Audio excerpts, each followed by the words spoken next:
Alright, what's happening, y'all? It's your boy Rico from RicoScores, and I am smiling because I am a fan of this hire. It's official. The Washington Commanders have hired Kliff Kingsbury to be their offensive coordinator of the future. He's officially signed a 3-year deal, as I'm seeing reported so far. Of course, we'll get a lot of official things, and it's going to be really interesting too because Dan Quinn and Adam Peters are scheduled to speak to the public 2:30 p.m. tomorrow, or for those of y'all that may be watching this a little later, as in Monday, February 5th, 2:30 p.m. Now that Kliff Kingsbury has been hired before that, will he be there? I highly doubt it. I don't think that's enough time for him to be able to get there, but who knows? Maybe he will be there. We'll see.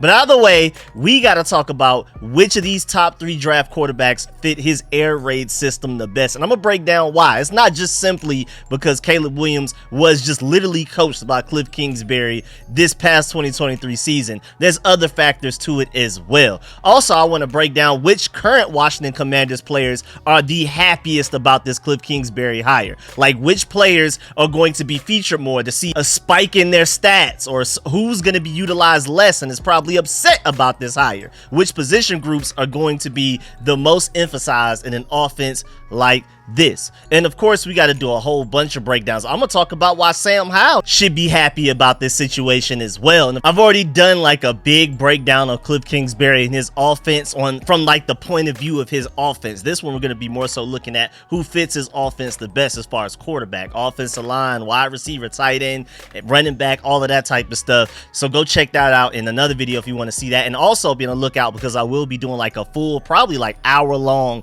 all 22 film session type of breakdown of Kliff Kingsbury's offense, where I show y'all clips and examples of what I'm talking about and show like a play. Okay, if Kyler Murray could do this, I could see a guy like Caleb Williams doing that. When this receiver ran that route, I could see Terry McLaurin doing that. Things like that. So stay tuned for that. But before we dive into this video right here, make sure you stiff arm that like button, stiff arm the subscription button, and stiff arm the bell next to that subscription button so you get notification each and every time I release an informative and opinionated video just like this one. Make sure y'all stay tuned because again, I'm working on a super duper X's and O's film session, all 22 breakdown of Kliff Kingsbury's offense and everything like that. We'll talk about which players were more likely to draft because of this hire. We're going to talk about which players on the Commanders would really love to be involved in this offense. We're going to do a brief talk about that in this video, but in the all 22 hour long one, we're going to show examples of like Terry McLaurin ran this route for the Commanders, and this is how this guy ran this route for Kliff Kingsbury, and that's very similar, and we could abuse that, we can use that to our advantage, things like that. So stay tuned for that. I'm working on a mock draft. I was trying to get a Dan Quinn mock draft out tonight, but then this came out of nowhere, stopped all of that. So that Dan Quinn mock draft will probably happen like tomorrow or within a couple of days, and then maybe I'll do like a Kliff Kingsbury mock draft as well, like an entirely separate one based on what he would prioritize in the draft. Maybe that'll come like next week or something. So stay tuned for all of that. But without further ado, let's go ahead and get to it. Let's get it.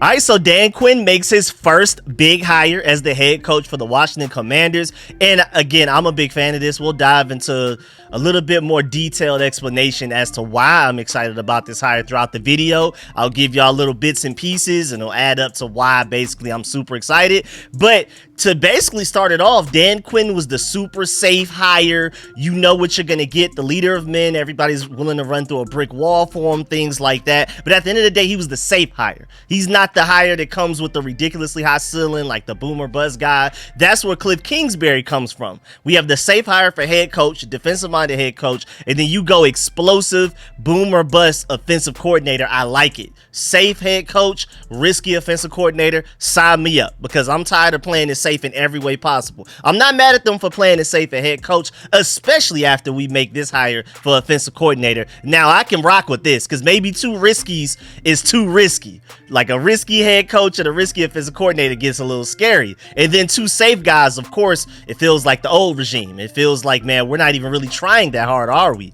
So I think a nice blend of safe head coach, risky offensive coordinator is perfect in my opinion. I'm actually very excited and very optimistic. Of course, I'm not even gonna sit here and lie to y'all and act like I didn't want Ben Johnson, Mike McDonald, or Bobby Slowick. But since we missed out on those guys, I think Dan Quinn is your head coach and Kliff Kingsbury is your offensive coordinator is probably the next best thing. And I can see a scenario where it could end up working out better. I just don't think it's more likely to work out better. I'm not saying it's impossible though. That's my point, that there is a chance that this could be like a match made in heaven. But of course, again, I prefer the other three candidates for a reason. I'm not going to just sit here and act like since we didn't get them that they suck all of a sudden. I'm not even going to just do a complete 180 like that. But my main point is I am excited about this combination here. So breaking, the Commanders are hiring Kliff Kingsbury as their offensive coordinator. After his deal with the Raiders fell through, Dan Quinn, Washington were immediately interested in Kingsbury's services, and the deal is now finalized. So I don't know what we offered in the deal that he liked with us that he didn't like with the Raiders. I don't know what the Raiders didn't do because they were very close. I mean, there were reports that basically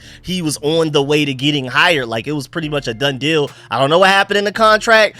I don't know if it's like a numbers thing or if it's an amount of control thing. I don't know. I don't know if we're offering him a little bit more say on personnel. I don't know if we're paying him more money. I don't know what it is. But either way, he clearly prioritized the Raiders first because he was looking like he was going to sign with them, whatever they were talking about over there when it came to contracts. He didn't like it, and then we were next up. And again, the way it's being reported, it sounds like once the Commanders heard that Kliff Kingsbury was available, they swooped in and got him. They were like, okay, that's our number one candidate now. Now that he's back available, that's our guy. And the fact that they had a guy that they really wanted, that they clearly really wanted, and then went in and got him is, if anything, a huge advantage, and another reason why I'm optimistic. Because Dan Quinn, it kind of felt like a backup plan, even though from a lot of the reporting that I've heard, and I'm going to do a deep dive into that later. We're going to do like a full dive into the whole Dan Quinn, all of the behind the scenes things and stuff like that. So be on the lookout for that. And long story short, and I'm going to dive into greater detail in that video, basically it sounds like Dan Quinn was one of their top candidates, especially after they interviewed Ben Johnson. They wasn't really feeling that. And then Dan Quinn was like one of their top 3, top 4 options at worst. And so they were very happy to get Dan Quinn. But it still kind of felt like a backup plan from the fan side of view. But Kliff Kingsbury is obviously Adam Peters, Josh Harris, and Dan Quinn want this guy. We're going to do whatever it takes to get him. It felt like we were going to do that same thing with like a Bobby Slowick or Ben Johnson. We didn't, but they went and did it with Kliff Kingsbury. So again, we have all of this excitement this entire offseason about hiring Adam Peters as our GM. I feel like what's the point of being that excited about hiring him if we're not going to give him the benefit of the doubt on the decisions that he's making? Why do we get so excited and put all of this trust into him just being named the GM, but when he starts doing GM things as far as picking who's going to be a part of his coaching staff and things like that, now suddenly we're done with them? Like, all of that when in doubt, all of that trust, optimism just went out the window. So again, the fact that they were that serious about going to go get a Kliff Kingsbury, the fact that they wanted him that bad makes me even more excited. Because if we just would have simply hired Kliff Kingsbury like next week, like, well, he was the only guy available, even though I like Kliff Kingsbury's offense, I wouldn't have been as excited as I am with the fact that they swooped in and immediately got their guy, the guy that they really wanted. So that shows that they clearly have a plan in mind and have a direction that they want to take this team, especially offensively. So I'm excited. And so I'm really excited just in general because now we have Josh Harris, Magic Johnson, that ownership group, Bob Myers, Rick Spielman, all of those guys. Then you have Adam Peters as the GM. Dan Quinn as the head coach isn't the most exciting thing, but I think he can do great things. And you got to remember, man, as much as we hate on Dan Quinn, that guy has won a Super Bowl as a defensive coordinator, and our defense was trash last year. And he made it to the Super Bowl within his second year of being a head coach. If I told you, I've said this in several videos, but again, if I told you that whoever the Commanders hired as a head coach would have us in the Super Bowl within 2 years, whether we win it or not, and I didn't tell you who it was, you would be ecstatic about who we hired. That's Dan Quinn. He took the Falcons from like, I think 4 wins to in the Super Bowl within 2 years. Like, that's ridiculous turnaround. If you wanted to bring together a coaching staff that had the best potential to turn this team from second overall pick to end the playoffs immediately, this is probably your best combination. Dan Quinn has done it for them. Kliff Kingsbury has a potentially explosive offense. The way he turned the Cardinals around as a head coach, he can do it as well. And again, I'm probably going to say it in over and over again, live streams, videos, and all of that, but Kliff Kingsbury, the offensive coordinator, is better than Kliff Kingsbury, the head coach. Honestly, Kingsbury, the head coach, was getting in the way of Kingsbury, the offensive coordinator. If all he has to worry about is X's and O's and getting yards and scoring points, I think he can actually be one of the top coordinators in the NFL. And he has shown the ability, other than Kliff, because Chip Kelly did not show this. He came onto the scene, exploded. Offense was great. Once defense is adjusted, he never showed the ability to adjust back, to counter back. Kliff Kingsbury has. He's had moments where defense is caught up to what he was doing, and then he changed the whole offense around. I mean, like, just for a really specific example, at a certain point in one of those seasons, like before they had one of those late season crashes, he noticed that, hey man, the only way that we're gonna score points is that we're gonna have to just, all right man, Kyler Murray, you're on your own. We're gonna have to call more plays where we're actually focused on really taking deep shots. Not you read the field, if the deep shot is open, you take it. No, we're calling the play pre-snap, premeditated. We're taking a deep shot right now, and we're just gonna have to hope the offensive line blocks. You get sacked, but it is what it is. And for some reason, that strategy worked out very well for them for a while. So again, and that's just one of the many counters and adjustments that Kliff Kingsbury has made mid-season for his team. So again, I'm very confident in him as an offensive coordinator. As long as he doesn't have a lot of say, as long as he's not like a head coach, which I highly doubt it'll be. Dan Quinn is coming here to run everything, the defense, all of the head coaching stuff, clock management. Adam Peters is here to run personnel decisions, who we draft, free agency, all of that type of stuff. Kliff Kingsbury literally just has to do offense. That's it. He's going to have less power than Eric Bieniemy just had this last season, and I think that's a good thing. So Adam Peters, this new ownership, Dan Quinn, Kliff Kingsbury, number 2 overall pick, 6 picks in the top 105 picks, and projected $80+ million worth of cap space, the most in the NFL by at least $10 million. I'm very optimistic about what we could do here. And this is a big season, man, because if we don't hit right this offseason, this could set us back a few years. So we got to hit things right immediately. We got to hit the ground running. I'm not going to lie. Also, Adam Schefter brought up a great point. Let the speculation begin. Kliff Kingsbury coached Caleb Williams last season as a senior offensive assistant.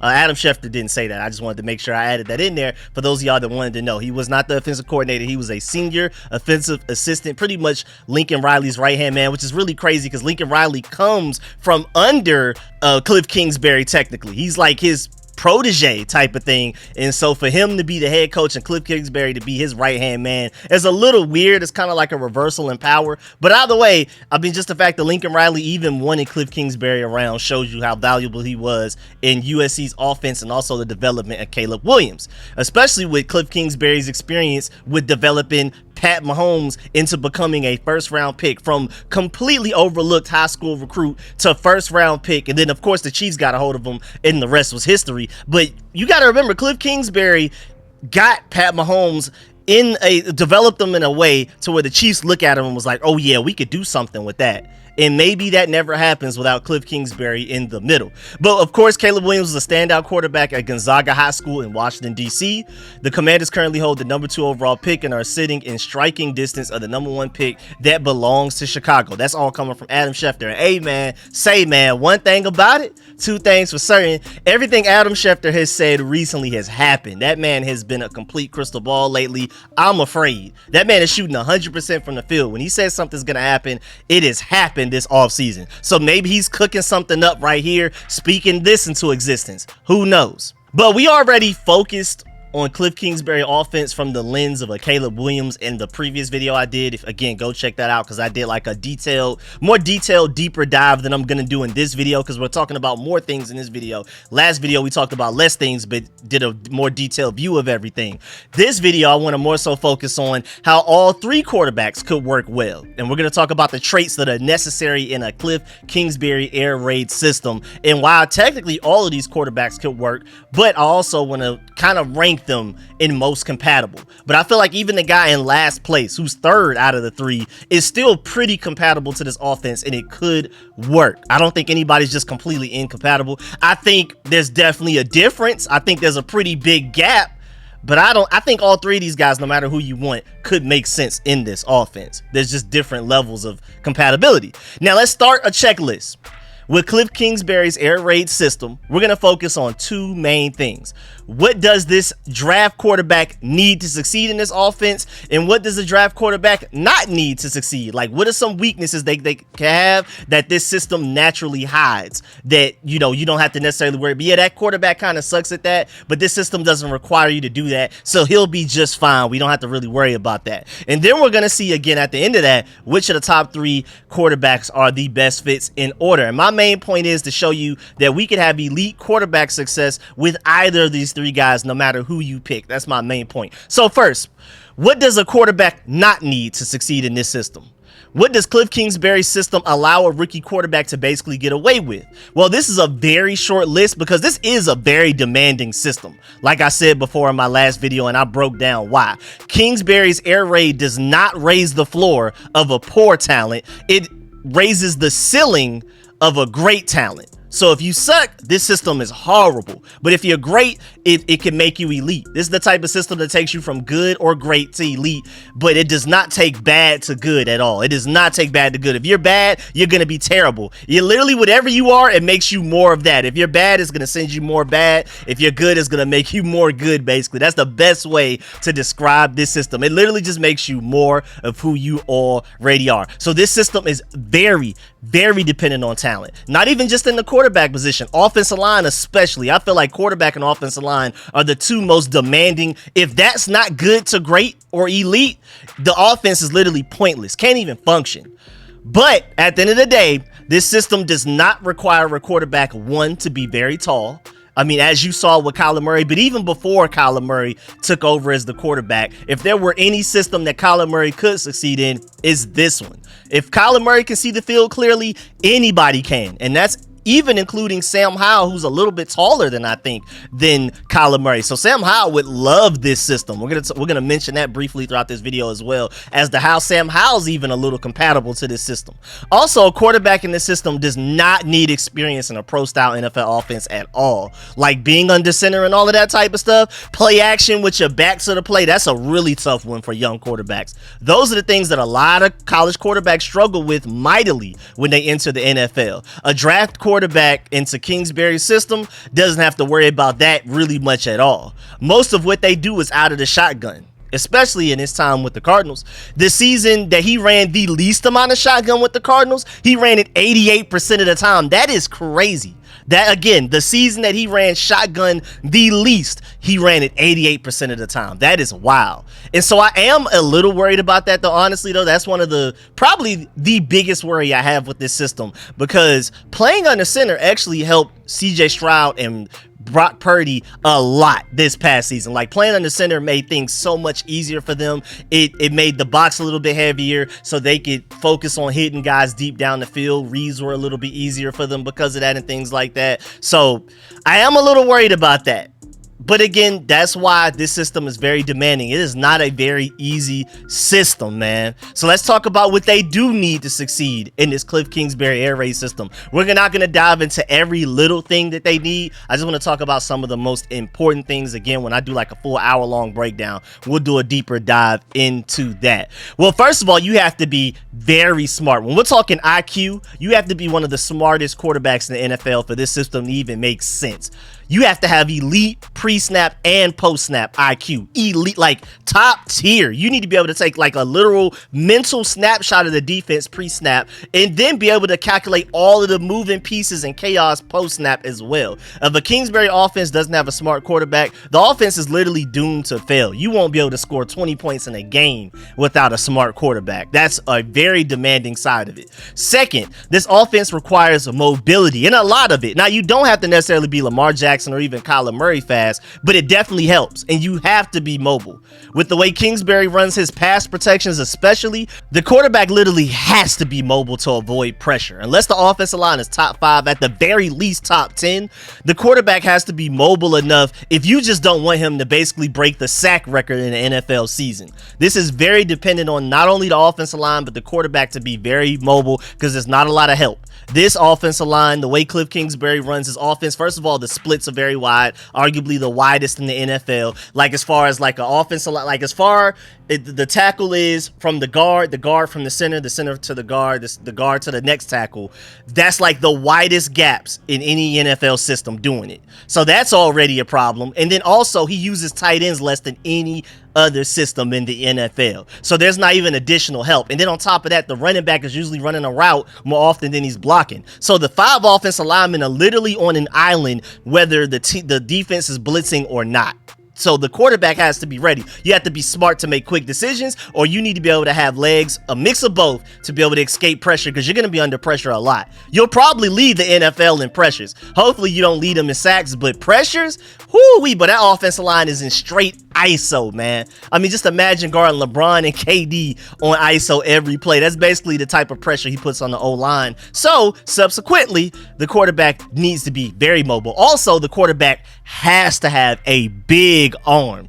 The air raid system lives on deep shots, hence the name. And with that in mind, defenses are forced to lighten up the box a little bit against Kingsbury offenses, so it becomes easier for them to run the ball. I broke down stats in my last video as to why it's so easy for them to run the ball. They run the ball against light boxes more than most NFL offenses because teams are so worried about them taking deep shots literally every single play, any play, that they just naturally have to lighten up the box, and that makes things so much easier for a running back.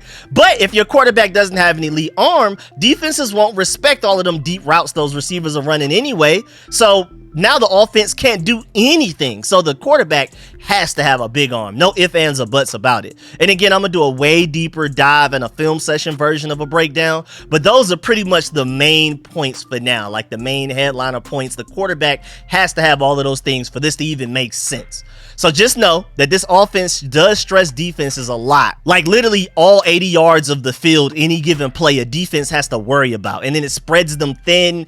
It makes them hesitate. The offense attacks the defense both vertically and horizontally. A lot of offenses like the Air Coryell vertically, the West Coast offense horizontally. This offense does both. I mean, literally any way imaginable, a defense has to worry about every way that they could be attacked, which is very stressful on a defense. There are no mental breaks going against this offense for a defense. Like, this is the type of offense that a defense prays that it gets a bye week before having to prepare for it. Like, this is very straining on both the offense, it's very demanding, and it's also very straining on the opponent defense as well. This is just a very high-powered, very straining, very demanding system.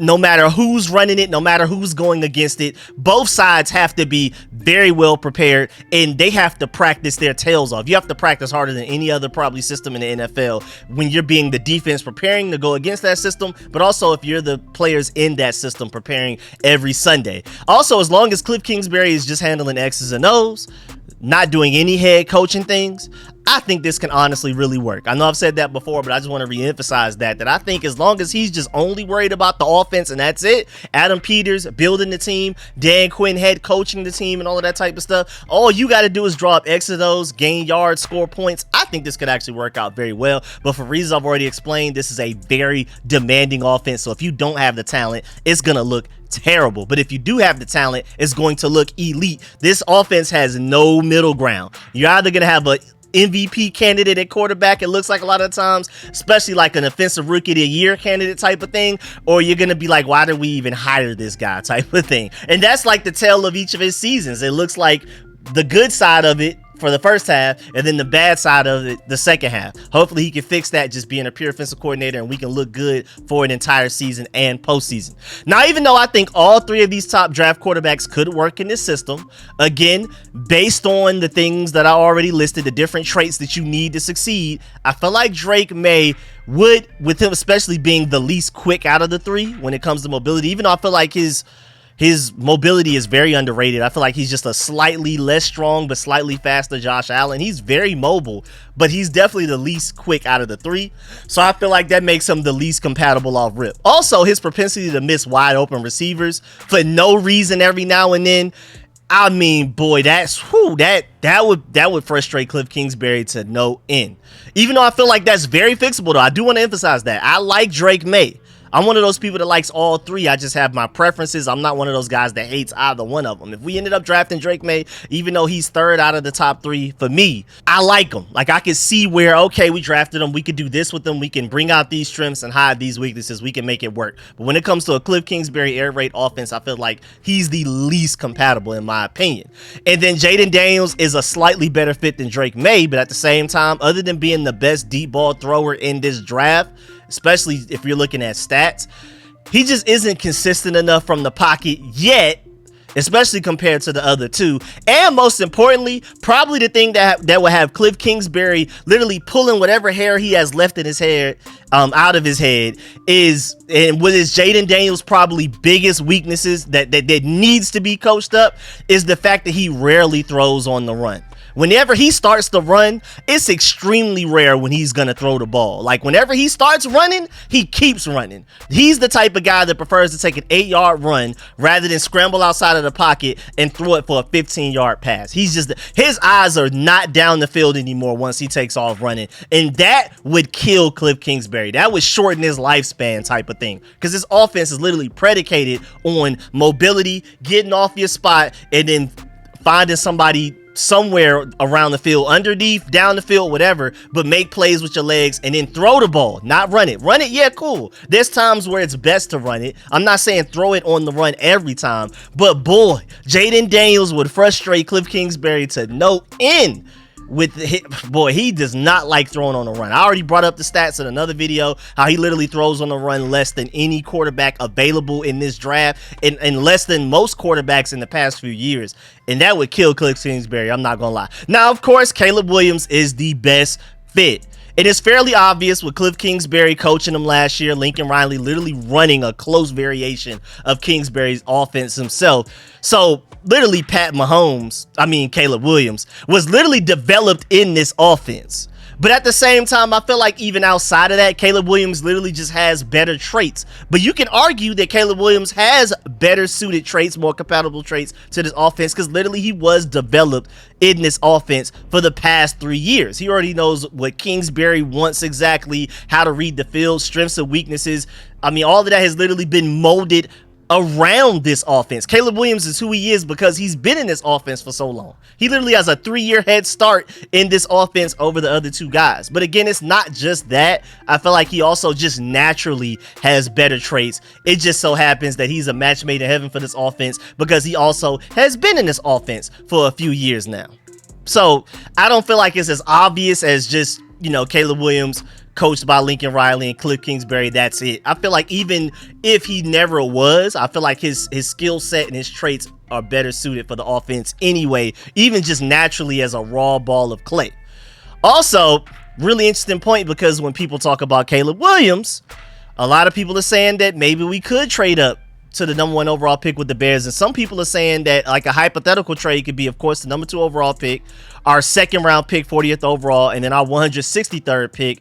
Would you be willing to give that up to go to number 1 to get Caleb Williams? As much as I like Caleb Williams, I would be, but I understand a lot of y'all just absolutely hate Caleb Williams. I can see why y'all wouldn't. And maybe that article came out a long time ago, because we do not have a 163rd pick. We have a 180th and a 137th. But either way, even the higher of the picks, the 137th, a 2nd and a 5th, when we still already have an additional 2nd and 2/3, yeah, to go get a Caleb Williams, I would be personally. But again, I can see the point of view from people that are afraid of a Caleb Williams, that are worried about him, not even just off the field, but on the field wise. A lot of people just don't like Caleb Williams, and I can see it, but I'm just the type that I gotta risk it.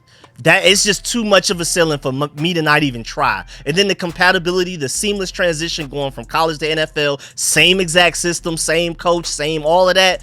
I just got to try it. Me personally, I got to. But also, don't forget about Sam Howell, because without Sam Howell, with his traits, he could excel in this system as well. I would expect him to be better in this system than he was in Eric Bieniemy's system last year. I mean, with how much this system requires, like a really good O-line and things like that to succeed, I honestly think short term, it probably would be better to just stick with Sam Howell, attack offensive line within the first couple of rounds. But for me, I believe long term, with the higher ceiling, of course, I would prefer to take a quarterback 2nd overall. I think that would be better long term, in my opinion, because I believe these guys, all 3 of them, have top 10 quarterback ceilings with realistic chances to reach them. But just food for thought, I do want to throw that out there, because whoever you draft number 2 overall, if it's a quarterback, is going to have some growing pains behind this O-line without you spending a 1st round pick to help said O-line. So if you want success as soon as possible, even compared to Caleb Williams, I would argue that honestly, you'd be better off trading back for like a Olu Fashanu and let Sam Howell run it back, because he would be great for this system. When we're talking mobility, you don't have to worry about about him being tall. You're talking about the big arm. You're talking about the ability to run and throw on the run and things like that. This system would actually be great for Sam Howell. I personally, especially long-term wise, would prefer to go ahead and take one of these top 3 quarterbacks. But I can see the argument for, hey, man, trade back. With as much as this offense requires a good O-line, right now, what O-line? You draft Caleb Williams, Drake May, Jaden Daniels, what O-line? I mean, free agency isn't even looking that good for offensive line. So what are you going to do about that? And I can see that argument. It is a lot of the time, I feel like more times than not, better to get the team and then put the quarterback on a good team rather than get the quarterback, put them on a bad team, and then build around them. But hey, man, I just feel like this is a unique opportunity. I'm just that high on these 3 quarterbacks. So that's why I'm kind of in the middle, but I'm definitely more so leaning to do whatever it takes to get potentially a Caleb Williams, or just take Jaden Daniels if he's there second overall. In my opinion, I feel like that's better. But again, I can see both sides on it because honestly, week 1 wise, I feel like we have a better chance of winning with Sam Howell as quarterback and you drafted OFFSEASON than for you to draft Caleb Williams and now we're running it back with Charles Leno and Andrew Wiley. Just to throw that out there. But again, I know I keep repeating myself, but I am team draft quarterback. I'm just giving y'all the example of why I can see the other side of it.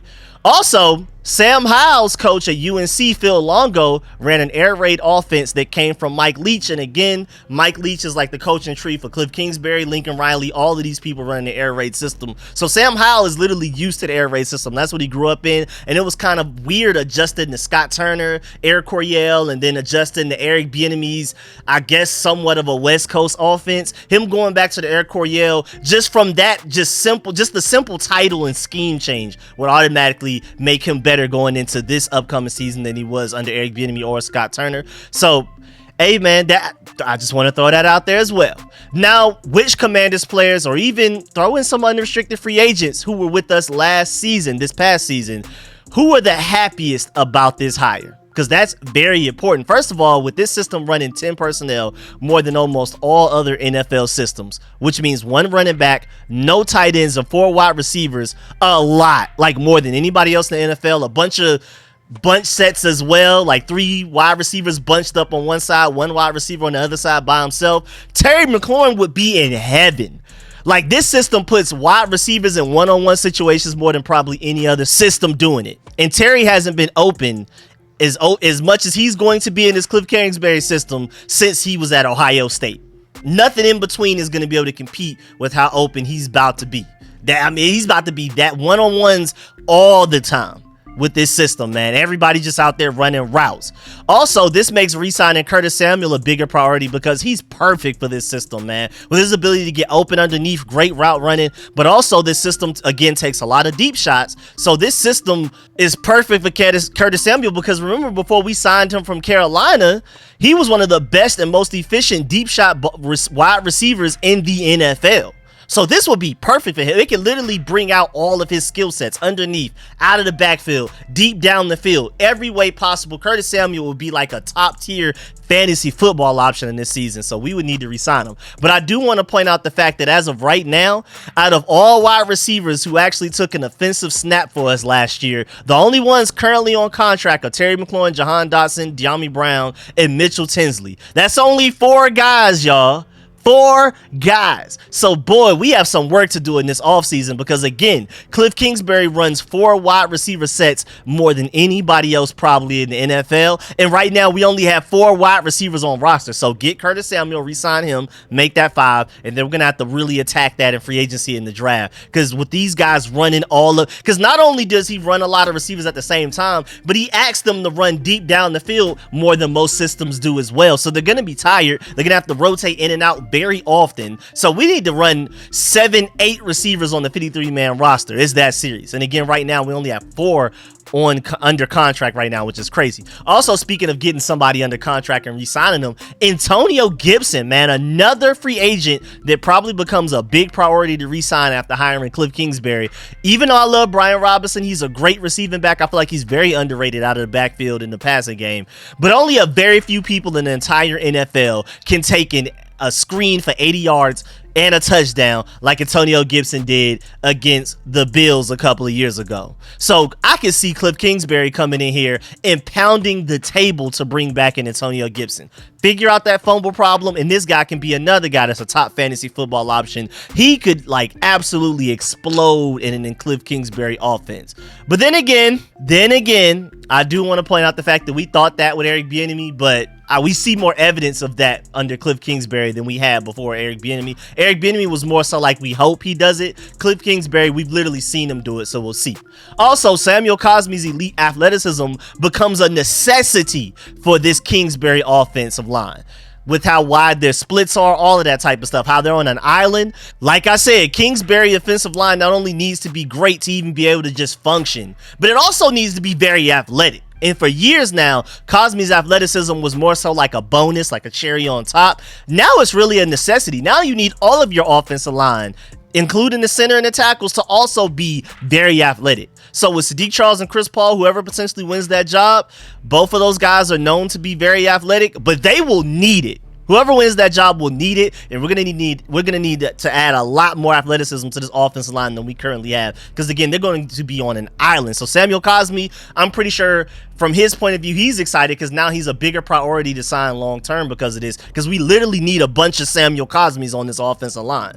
But at the same time, now let's talk about who's not excited. Starting with the tight end position. Boy, they're extremely devalued. Again, no team in the NFL had tight ends on the field less than Kliff Kingsbury's Arizona Cardinals when he was the head coach. So tight ends are sad about this hire, all of them. Unless you draft like a Brock Bowers, you'll be valued even less than the tight ends were and have been here the past few years. It's about to get even worse for those guys. So maybe my boy Armani Rogers has the athleticism to be like a ridiculous mismatch to the point that like even Kingsbury is like, all right, we got to keep this guy on the field. Other than that, I don't know, man. I like Cole Turner. I like his potential, but John Bates being a blocking tight end, and then Logan Thomas, man, he's looking very cuttable for an additional like $5-6 million in cap space right now. It's looking very possible. I already thought it was pretty likely, but now it's like super likely because they're not going to prioritize tight end any more than any other team in the NFL at this point. Probably the least. Even though Eugene Shin, my dog, loves tight ends, so maybe he'll have an influence on that. Maybe they'll meet somewhere in the middle. But Kliff Kingsbury himself does not care about tight ends. Also, before we get up out of here, I want to leave y'all with a few more notes. First of all, shouts out to my boy at Air Raid Concepts. His name is Steve on Twitter. He said, look at the replies of this tweet. Back in January 18, 2015, when Dan Quinn hired Kyle Shanahan as his offensive coordinator for the Falcons, look at the replies, man. People were highly upset, like super done. Like it was people from other fan bases laughing at the Falcons, like why would they do that?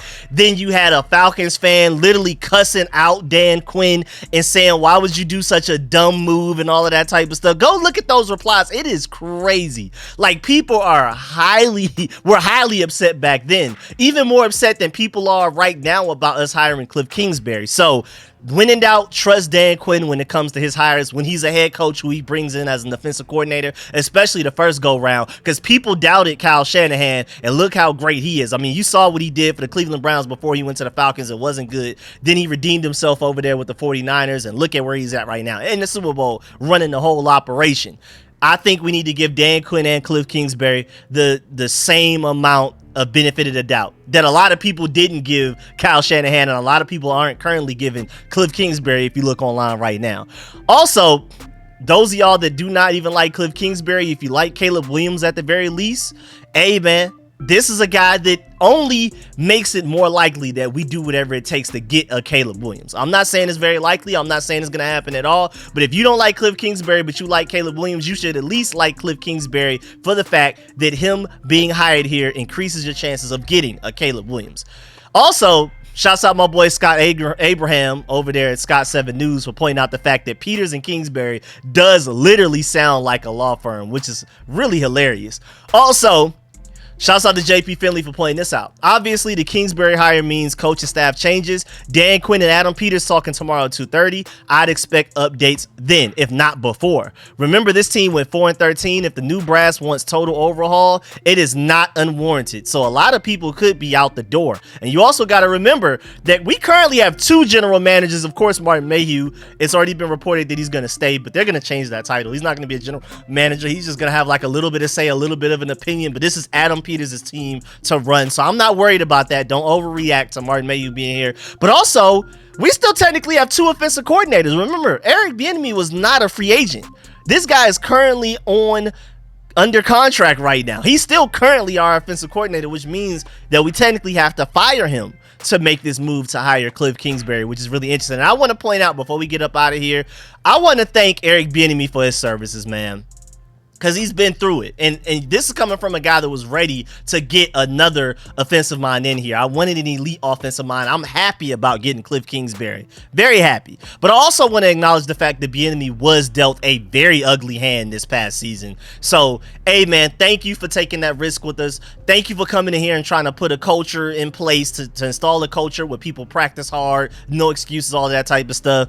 I really feel sorry for you. I hope for your best for whatever you end up landing, because right now the Seahawks are the only offensive coordinator opening now. With us hiring Kliff Kingsbury, the Raiders made their decision. Clint Kubiak's gone. Shane Waldron went from the Seahawks to the Bears. All these musical chairs going on right now, this coaching carousel. The Seattle Seahawks are the only coaching staff without an offensive coordinator, and I don't love Eric Bieniemy's chances of getting that job. So he's about to go from trying to get a promotion as an offensive coordinator that didn't have play calling duties to going to the burgundy and gold under Ron Rivera, and not only becoming an offensive coordinator that calls plays, but he was also the assistant head coach. So he was running the practices and everything. And now he's potentially about to be even lower than he was on the Chiefs. I don't even think he has an offensive coordinator job available to him. He may even be out of work this season. So that's just crazy how he went from one thing, got higher, was hoping to get even higher, and now he's even lower than where he started. So I do feel sorry for him. I want to thank him.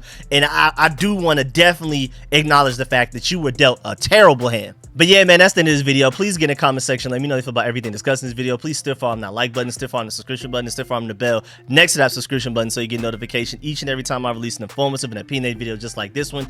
Let me know how you feel about everything discussed in this video. Again, like I said, I'm going to do a full over hour-long film session breakdown of a lot of the points that I made in this video, where I'm gonna show you examples in clips, like all 22 footage and stuff like that when I do it. So be on the lookout for that. That'll probably come like next week, because I need to watch a lot more Arizona Cardinal tape. I want to take a look at some USC tape and things like that from the influence that he had, all of that type of stuff. So be on the lookout for that. That won't be me. I'm not even about to sit here and promise y'all that that's gonna be done by like tomorrow or anything. That may come out within like the next couple of weeks. We'll see. Just make sure y'all stay tuned. I really appreciate y'all. I'm gonna keep y'all updated. I see that we officially hired Joe Witt Jr. as our defensive coordinator. It wasn't official yet. I already did a video on that. I'll probably do another video on that after this to go ahead and break that down. So stay tuned for all of the content. Mock drafts on the way. I'm doing a Dan Quinn mock draft that I was very close to being done with, and then this happened. So I'm delaying that for all of this other stuff, because I'm gonna do a video review of his press conference tomorrow that's coming at 2:30 p.m. February 5th, as in Monday. So that's going to delay the mock draft even more. So stay tuned for that. The Dan Quinn mock draft, then the Kliff Kingsbury mock draft later on. Stay tuned for all of that. I really appreciate y'all. I'm going to catch y'all later.